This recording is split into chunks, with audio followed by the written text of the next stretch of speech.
दिल्ली विधानसभा निवडणुकीसंदर्भात झी मीडियाच्या झिनियानं exit poll दिलेला आहे। आम आदमी पक्ष सत्तेच्या जवळ जाईल, मात्र आप आणि भाजपमध्ये काटेकी टक्कर राहील असा अंदाज झिनियानं वर्तवलाय। आप 33 ते 38 जागा जिंकण्याचा भाकीत झिनियानं केलेला आहे, तर भाजपला 31 ते 36 जागा मिळण्याचा अंदाज झिनियानं वर्तवलाय।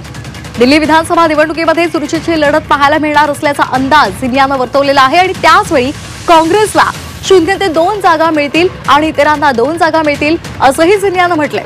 या निवडणुकीमध्ये आप विजयाची हॅट्रिक करणार का याची सर्वांना उत्सुकता आहे, तर दुसरीकडे यंदा दिल्लीमध्ये भाजप बाजी मारणार का हे आकडे सुद्धा सर्वांचं लक्ष लागलेलं आहे।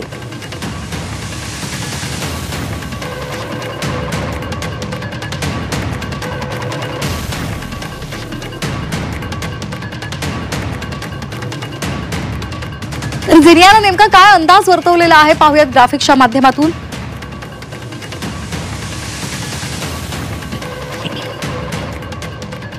तर झिनियाचा एक्झिट पोल आपण पाहतोय। भाजपला 31 ते 36 जागा मिळतील, आपला 33 ते 38 जागा मिळतील, काँग्रेसला 0 ते 2 आणि इतर यांना 0 ते 2 जागा मिळण्याचा अंदाज झिनियाच्या एक्झिट पोलनं वर्तवलेला आहे।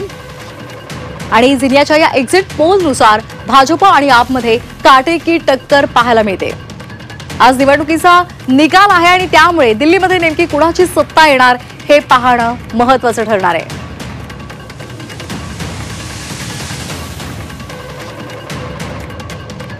दिल्लीच्या 70 जागांसाठी मतदान झालेलं होतं 5 फेब्रुवारीला आणि आज 8 वाजल्यापासून मतमोजणीला सुरुवात होणार आहे।